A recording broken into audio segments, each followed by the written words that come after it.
For riders looking to enter the Aprilia family of motorcycles, there was slim pickings, let's say, especially if you were a newer rider. You could get an RS4, that'd be a horrible idea. You could get an RS660. Kind of a horrible idea if you've never ridden a bike before. Aprilia understands that. Over in Europe and in Asia, there's the RS125, a true gateway drug for the Aprilia family. But in the US, there really wasn't anything a new or newer rider could get started on. But now there's this, the Aprilia RS457, the perfect gateway drug to enter the Aprilia family. And I'm sure you want to know more about it, so come along, let's go see what it's all about.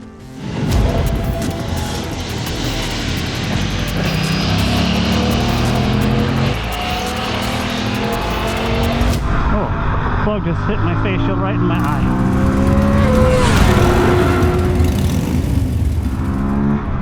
So, first impressions after, what, 2 laps? Super light. It feels like I'm maybe in between gears a bit at this particular track. The gearing feels a little bit long, actually. Having the quick shifter is always a nice thing. Not a super huge fan of how mushy the brake lever feels, but the added bite from these more aggressive pads I do appreciate. But yeah, this seating position is pretty standard for small bikes like this. I find it to be cramped, personally, but I guess for the clientele this is going for, this is part of the trade-offs you get when you're trying to make a bike that'll fit a lot of newer riders who maybe don't want a big giant bike. So yeah, it's hard for me to get into a tuck, which is annoying. What are you doing, dude? So what do I mean about the riding position being cramped? Actually, when I'm moving left to right on the bike, there's plenty of space. The bars feel great. It's not uncomfortable in the slightest. What I mean by the cockpit being tight is when I'm in a full tuck, I like my elbows to be in front of my knees. So if I'm to do this and get in like this, you can see my elbows are touching my knees.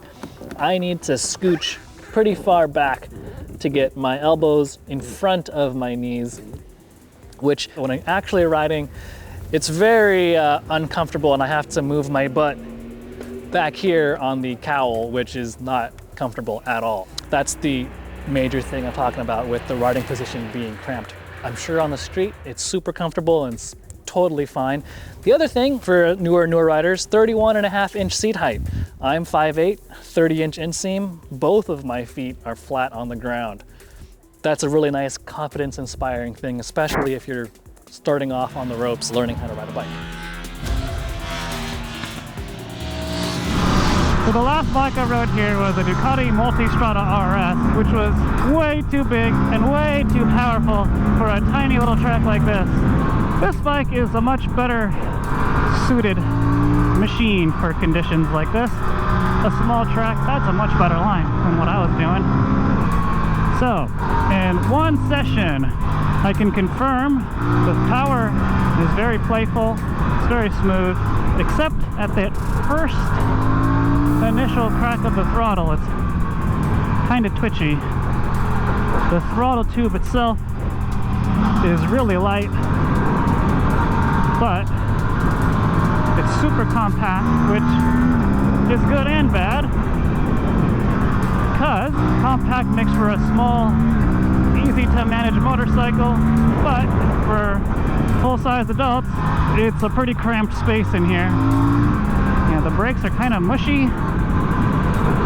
It's weird because it has, like, it kind of feels like the steel braided lines are a waste because the master cylinder is so soft and mushy. But I guess if I had rubber lines as well, it would make things even worse. But that's a super nitpick because I got to keep in mind the customer here. If you're getting into this sport, especially track riding for the first time, you got to ease your way into it. And erring on the side of caution with brakes that are not too aggressive is definitely an easier way to learn than the other way around. Suspension that's kind of soft and wallowy will help you learn proper bike control and weight transfer versus properly set up bike, which, if you don't know what the suspension's doing and why it's doing it, can lead you down a not so great path. So first session's in the books on the RS457. This is in this class with the Ninja 500, R3, CBR 500, CF Moto SS450. Performance-wise, I think it's hard to deny how potent this package is. But yeah, that's it for this session.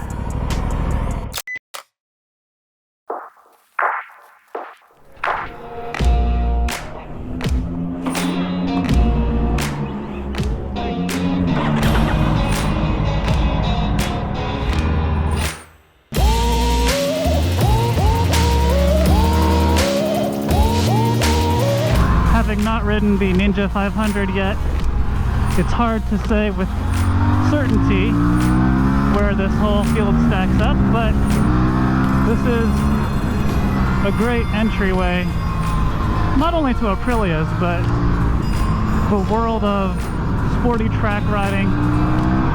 Very much a user-friendly package. I can say with pretty good confidence, this is such an easy bike to ride. The power is not overwhelming by any means. But yeah, the beauty of bikes like the RS457 and the like is they're forgiving. And yeah, you could learn these things on an RS660, let's say. But even then, the cost of a mistake is higher, and you certainly don't want to make a mistake on an RSV4. That would just be silly. I could complain about the brakes, but as a newer rider, I feel like you kind of need to learn how things are not supposed to feel, so that you can appreciate when things do feel premium and top-notch. I think on the street, the cramped riding position I'm complaining about isn't going to be much of an issue, but here on track, it's bothering the hell out of me. Where is everybody? So all I've done so far is add one turn of rear preload just to get the bike sitting a little tiny bit higher up in the back. I'll be honest, I'm not totally sure if that made a big difference, but I'm certainly not complaining about the handling of this bike. One thing I do like is the over rev. You can rev this thing pretty high, which is obviously nice for a track bike. But also too, the funny thing about the tech, I don't know if it really needs all that tech, but that's easy to say on a nice beautiful day like this. If the conditions suck, well, of course you want all the nannies in the world to save your butt. I think now that I've gotten used to the power delivery, I've figured out when and where and how to apply the throttle. You still got to be cautious with that initial opening, but it's also finding out the right gearing. I think for this particular track, this bike is a little bit in between gears. Personally, I think if this had two more teeth in the back sprocket, it would be pretty dope. Yeah, overall, the little lightweight sport bike market has just gotten pretty damn hot with the addition of this bike. The RS457, man. I can't wait to try this thing with the competition, because I feel like the Ninja 500 probably stands the best chance of giving this bike a run for its money. Okay, got this thing in eco mode. Gonna give that a shot. I'm gonna go chase down Nick over here in eco mode and see if I can tell a difference. Already I can tell that the power application is not as abrupt as in sport mode, which you would expect. Takes some getting used to, because I've been used to sport all this time. Eco mode is a bit more conservative with that initial throttle application, which makes me feel more comfortable just going full send with it. But at the same time, now that I've gotten comfortable with sport mode, I'm like, oh, I want that power earlier on. But I think that's just a matter of adapting to carrying more roll speed so that I can apply that power earlier. Ah! ABS kicks in. Oh man, that was gnarly. ABS got in there when arguably, oh boy, when arguably it didn't need to. But even for experienced riders, this is a blast. Mostly because you can just huck it full send style and not worry about the consequences like that.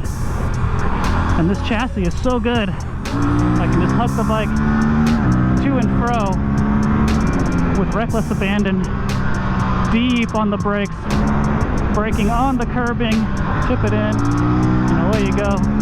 Yeah, hard braking turn one here on this bike really teaches you all about properly loading that front tire on the brakes so that you don't trigger ABS when it kicks in at the most inopportune moments. Eco mode. That was not nearly as bad as I thought it was going to be.